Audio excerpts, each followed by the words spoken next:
I'm not so excited about the little boy's lunch at this point now. Well, I was for a moment. It was weird.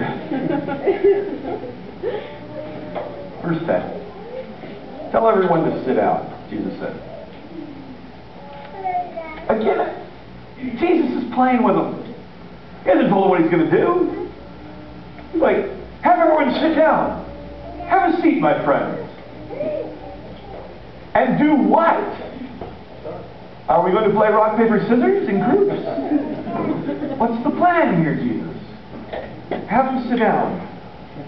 So they all sat down on the grassy slope. Men alone, numbered about 5,000. Then Jesus took the loaves, gave thanks to God, and distributed them to the people. Afterwards, he did the same with the fish, and they all ate as much as they wanted. If you take this, if you imagine Jesus taking these loaves of bread and breaking them off and handing them to the disciples taking them, breaking them, and handing them off to the people. 15,000 people, 12 disciples. That's more than 1,000 per disciple that they're feeding.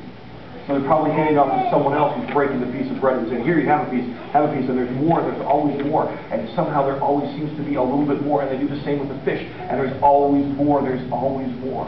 There's always just a little bit more. But notice what Jesus does in the formula. Jesus took the loaves and gave what? Thanks. Okay, because here's the deal. When my wife and I do finances, and we don't have enough for the month, our first reaction is, "Dear God, thank you that we don't have $500 to get through all the bills we have for this month." We don't say that. We say, "Ah!" We say, "What do we cut?" We say, "What's that number for Dave Ramsey again?"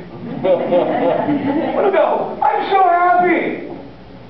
It's a ridiculous lack of anything. And Jesus is like, "Thank you, God, for giving me this." Because God has called you to something huge, and when you look at it, you ain't got what it takes. You don't have the resources for it. But you know what? God can take what you have to meet the need. Amen.